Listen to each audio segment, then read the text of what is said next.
Eu lembro de um colega pastor, eu não sei se ele está aqui presente, eu não o vi até o momento, mas ele uma vez compartilhou uma história muito bonita num concílio de pastores, quando ele disse que quando ele era pequeno, ele ia na casa do avô, e eles à noite, com a luz da lamparina, viam o avô abrir a única Bíblia que tinha na casa e ler. A única Bíblia que tinha na casa. Eu acho que alguns de vocês devem ter em casa talvez mais de 5, mais de 10 Bíblias. Cada um da família tem um, e tem algumas ainda lá, né? Tomara que não estejam escondidinhas, né? Como é bom a gente ter a Bíblia, e a gente não se dá conta que tesouro que tem na mão, né? Aí o pessoal diz assim: eu queria tanto que Deus falasse comigo, eu peço para Ele alguma coisa, mas Ele não fala comigo. Abre a Bíblia vivente, Ele está falando contigo. É Deus que está falando na Bíblia. Não é o João, o Paulo, o Pedro. Sim, eles foram instrumentos humanos, mas Deus deu para eles o que dizer. É Ele que está falando. Então quando nós lemos a Bíblia, tem aquele ditado que aparece aí no Face de vez em quando, né? Como é que é? Eu não lembro bem. A Bíblia é o único livro que a gente lê. Como é que é? O autor está sempre presente com a gente, né? É o único livro cujo autor está sempre presente quando nós lemos. Se a gente lê o Machado de Assis, ele não está presente mais, né? Mas Deus está presente quando lemos a sua palavra. A palavra que essa palavra de Deus que permanece para sempre, também é a palavra que se encontra na pregação e nos sacramentos. Quando nós ouvimos a pregação da palavra, lá na nossa igreja, lá no nosso departamento, quando o mensageiro de Deus, que Deus colocou ali, abre a sua boca e pronuncia a palavra de Deus, respeitando os 2 itens acima, uma palavra que proclama Cristo, uma palavra que se baseia na Escritura, esta é a palavra que Deus nos fala. Quando uma criança pequenininha é batizada, ali está a palavra pela qual Deus criou o mundo, e essa é a mesma palavra que agora Ele recria e faz uma nova criatura. Mas que mudança que o batismo faz? A maior mudança que o batismo faz não é o que acontece naquele que é batizado. A maior mudança que o batismo faz é no jeito que Deus olha para aquela pessoa. Nós acabamos de ver aqui, de maneira bem concreta, esse número 5. Esses 5 pontos aqui foram Martinho Lutero que descreveu nos artigos de Esmalcalde. Ele diz assim: Deus é maravilhosamente rico na sua graça, e Ele nos fala de mais de uma maneira, e ele lista esses 5 aqui. Aquele 5º ali talvez a gente nem sempre lembra muito, mas a devoção de hoje deixou muito clara. Parabéns às irmãs aí que tiveram essa ideia tão bonita, ao pastor que as orientou. Isso que uma irmã fez com a outra foi um mútuo colóquio. Colóquio é uma conversa entre irmãos, consolação dos irmãos. Martinho Lutero considerava que irmãos, quando se consolam a partir da palavra de Deus, é tão palavra de Deus quanto a palavra proclamada, o batismo, a Santa Ceia, o anúncio do perdão. Que oportunidade que a gente tem como igreja! Já pensaram? Que coisa bonita! Que coisa bonita! Como deve ter gente que está sofrendo, né? Como deve ter gente que está com o coração pesado, aqui mesmo, né? Nunca vamos perder a oportunidade de dizer algo bonito, bom para o nosso irmão e nossa irmã. Não simplesmente o tapinha nas costas e tudo vai dar certo, mas aquilo que as nossas irmãs aqui nos ensinaram hoje. Que coisa maravilhosa! Essa palavra age, e aqui nós luteranos gostamos muito de falar em lei e evangelho, e é exatamente isso. Toda a palavra de Deus, ela age como lei ou como evangelho. E o que é isso? É bom que a gente lembre que lei não significa o Antigo Testamento, o Evangelho e o Novo. A Bíblia toda, do Antigo e do Novo Testamento, tem lei e tem Evangelho, no Antigo e no Novo. A lei de Deus, ela age na nossa vida. Lembram da instrução de confirmandos? Como freio com o freio. Quando a gente está numa rua, né? Andando de carro, e aí tem essa plaquinha aí, né? Essa é a placa que todo brasileiro passa direto, né? Placa pare significa dá uma olhada e vai adiante. Não, placa pare significa pare. O que essa placa quer fazer com a gente? Ela quer servir de um freio. Ela quer nos limitar a nossa ação para que a gente não se machuque. Tem uma placa pare para que a gente não siga adiante e de repente o nosso carro bata num outro carro e alguém se machuque. Ou seja, essa placa nos ajuda colocando um limite na nossa vida. Limites são importantes.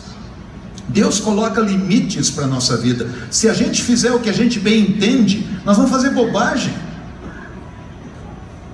Tá? Eu sei que tem aqueles ditados populares: faça aquilo que o seu coração manda. Vai se estrepar. O coração humano é mau por natureza. Se eu fizer aquilo que o meu coração quer, eu vou fazer mal. Eu preciso que Deus me limite. Eu preciso que Deus me proteja de mim mesmo. E Deus coloca muitas vezes limites na nossa vida que talvez a gente não entenda. Vocês sabem que tem certas situações da vida da gente que a gente está caminhando num certo caminho e no fundo sabe que lá na frente vai se dar mal, que está fazendo bobagem. E de repente dá uma coisa muito errada na vida da gente. Muito errada, muito ruim. E a gente diz: por que isso aconteceu comigo? Misericórdia de Deus. Deus está te proibindo de fazer aquilo que tu queres. Nós estamos vivendo numa época em que a igreja cristã, gradativamente, ela parece que se torna limitada naquilo que ela pode falar em voz alta. Tem certas coisas que a gente fala que vão machucar. É que nem aquela história daquele jovem pastor que chegou no lugar e no primeiro sermão dele, ele falou contra o adultério. E aí depois do culto, o presidente da congregação veio para ele e disse assim: pastor, não fala sobre adultério, porque tem os membros da diretoria aí que... No próximo culto ele falou sobre... É um pastor bem legalista, só falava de lei, né? No próximo culto ele falou sobre o roubo. Depois do culto, chegou lá o presidente da congregação e disse: pastor, tem uns membros importantes aqui que eles desviam alguma coisinha de vez em quando. Ele falou: não, sobre o que eu posso pregar então? Prega sobre feiticeiras, não tem nenhuma por perto. Denuncia algumas coisas que a gente pensa, mas que não é o todo. Hoje em dia, falar contra o divórcio, numa realidade em que há muitos divorciados, é um negócio complicado. Olha, a lei de Deus diz que não é para separar, mas, pensando bem,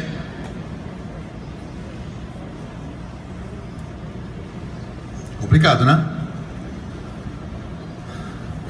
Falar sobre a união homoafetiva como algo que Deus não aprova está ficando complicado. Está ficando complicado. De vez em quando se ouve assim alguma ameaça: olha, se falar sobre isso, se pregar contra, pode ser processado. Sabem, nós aprendemos a viver num mundo...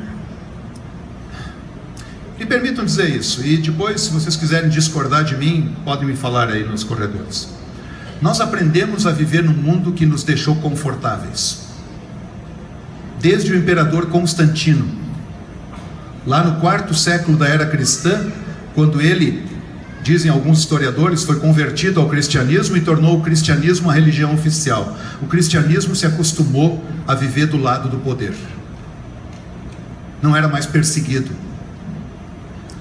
Tem certos autores cristãos que estão nos alertando de que nós podemos estar entrando numa outra era, numa era em que a perseguição novamente acontecerá, e já está acontecendo. E nós não estamos acostumados com isso. Nós estamos acostumados a bater na porta do prefeito para pedir terreno para construir igreja. E o prefeito é bonzinho e nos dá um terreno. Isso é um mundo pós-constantiniano. É um mundo que nós nos sentimos confortáveis. Isso é ruim?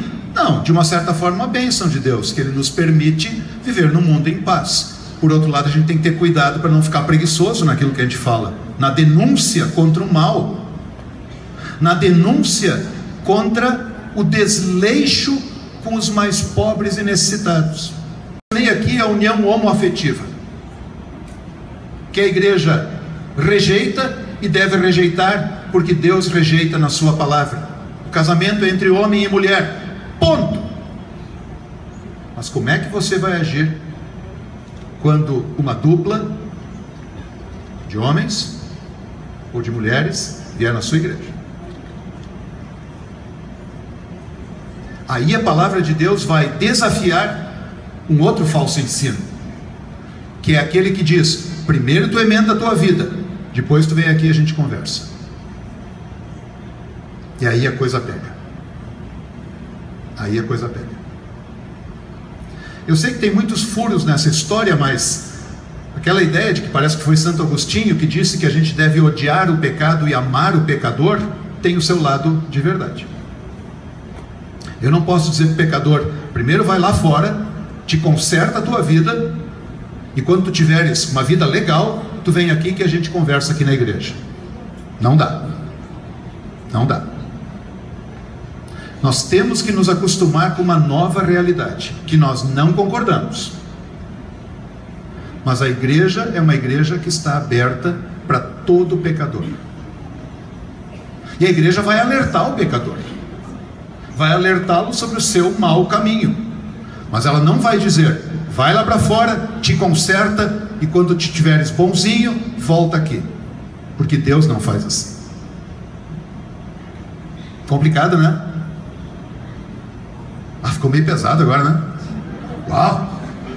Até eu tô meio... Toma água.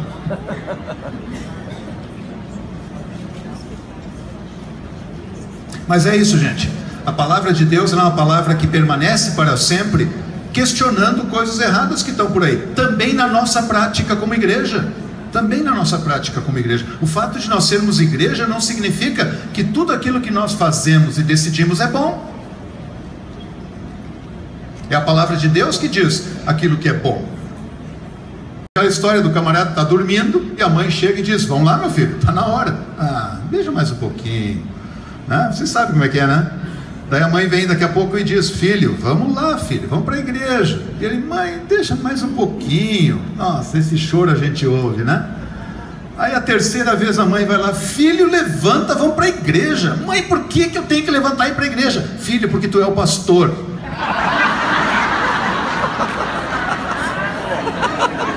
A palavra do nosso Deus permanece eternamente. Essa é uma verdade que nós celebramos quando as coisas vão muito bem. Eu gostaria de compartilhar com vocês, algumas de vocês talvez já tenham me ouvido falar isso numa outra ocasião, mas eu quero compartilhar uma experiência que eu tive que foi muito marcante para a minha vida. Faz alguns anos, uns 3 anos, eu tive a oportunidade de ir para São Petersburgo, na Rússia, para umas reuniões. E aí a gente visitou um pouquinho a cidade. A cidade de São Petersburgo é uma cidade com muitas igrejas. Alguém já esteve lá? Alguém já esteve lá? São Petersburgo? Não? Já? É mesmo? Opa, então você me ajuda depois se eu esquecer alguma coisa. Tem muitas igrejas, igrejas bonitas, igreja católica, igreja ortodoxa, igrejas luteranas. E essa aqui, por exemplo, essa é uma igreja luterana ligada a IELB. Sabe que tem muitos tipos de igreja luterana no mundo. Essa aqui é ligada a IELB. Olha o nome da igreja, congregação: Santa Maria. Você já viram alguma congregação da IELB chamada Santa Maria? Não, né? Mas São João tem, né? São Paulo tem. São Pedro tem. Por que não tem Santa Maria? Ela é tão santa quanto os outros. Claro que ela não é santa porque não teve pecado. Assim também o Paulo, João, Pedro também não são santos por isso.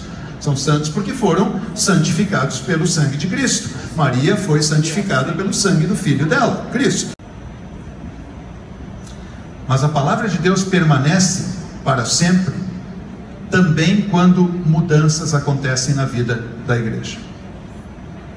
Essa aqui é uma igreja que eu apenas passei pelo lado, passamos de carro, eu não pude visitá-la. Ela era uma igreja. Você sabe que a Rússia passou por aquela revolução comunista no século XX, e num dado momento as igrejas foram confiscadas. A palavra de Deus permanece para sempre, mesmo quando mudanças acontecem. Uma igreja, um prédio maravilhoso, virou uma coisa muito simples. Eu fico imaginando aquelas pessoas que viveram os tempos bonitos antes de 1963 e vivem agora. Quanta tristeza que esse povo deve ter sentido. Mas a igreja continua. A igreja continua. A igreja que é o povo de Deus. E por que a igreja continua? Porque a palavra continua. Tiraram o prédio, mas não tiraram a palavra. A gente sabe de outros lugares do mundo em que se proibiu a divulgação da Bíblia por muito tempo, e que quando caiu o regime comunista havia milhões de cristãos, porque eles conservaram a palavra, se não no papel, no coração. Aliás, abrindo parênteses aqui, é um dos motivos pelos quais eu acho que vale a pena memorizar o catecismo. Em tempos de crise, se eu tenho algo aqui dentro, isso me consola. E é bom que eu tenha boas coisas aqui dentro. Eu sou um adepto de memorizar o catecismo, tá? Sou da velha guarda, mas acho que precisa. Não de maneira tirânica, né? A gente tem que brincar com as crianças e ensiná-las, enfim, mas é bom memorizar. É bom memorizar textos bíblicos. Eles nos consolam. A palavra permanece eternamente e a igreja permanece. Onde está a palavra, está Jesus. Onde está Jesus, está a igreja. Mesmo que não tenha prédio, mesmo que o prédio vire uma piscina, uma livraria, uma estação de ônibus, a palavra continua, a igreja continua viva. Mas o meu amigo coreano e eu fomos nessa igreja, é uma igreja ligada a Yelbe. Nós fomos à Santa Ceia, participamos, antes do culto a gente falou com o pastor, explicamos que nós éramos membros luteranos, fomos à Santa Ceia. E eu fiquei muito tocado com esse culto. Vocês estão vendo que tem pouca gente, né? Isso aqui é um culto de manhã. Daí o pastor nos explicou que à tarde, ele explicou em inglês, porque senão eu não entenderia nada, tá? Em russo não dá para entender. Ele explicou que à tarde teria o culto com os jovens, mais jovens, né? E à tarde então nós visitamos aquelas outras igrejas. E parece que naquele culto da tarde sempre tem bastante mais gente. Mas eu fiquei muito tocado. Vocês viram aquela senhora que está sentada ali, né? Para mim é um ícone daquilo que aquele povo passou. Olha o jeitinho dela. Eu não sei o que ela estava vivendo, né? Talvez a gente está aqui imaginando além do que é, mas o jeitinho dela, tão reflexivo. A própria música é uma música chorosa, né? Bonita música, né? Esse é o coral da congregação.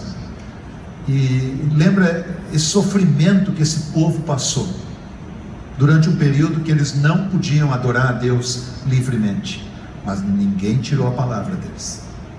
E por isso hoje eles estão lá em culto. Lembrem domingo, quando vocês estiverem em culto, seus irmãos lá na Rússia vão estar em culto também. Vão estar cantando. Se vocês forem lá não vão entender patavina, a menos que saibam russo. Mas são irmãos de vocês. E lá no céu vão falar a mesma língua. Mesma língua. A palavra de Deus permanece para sempre. Em dias bons como hoje, ela permanecerá para sempre. Não sei, amanhã, depois de amanhã, quando talvez as coisas mudarem drasticamente na nossa vida, mas ela vai permanecer para sempre, para um novo começo, se não aqui, na eternidade. Então, pelo fato de que a palavra de Deus permanece para sempre, eu acho que a gente tem que concluir dizendo: Deus seja louvado. E vamos ficar firmes nessa palavra. Grande abraço. Deus abençoe.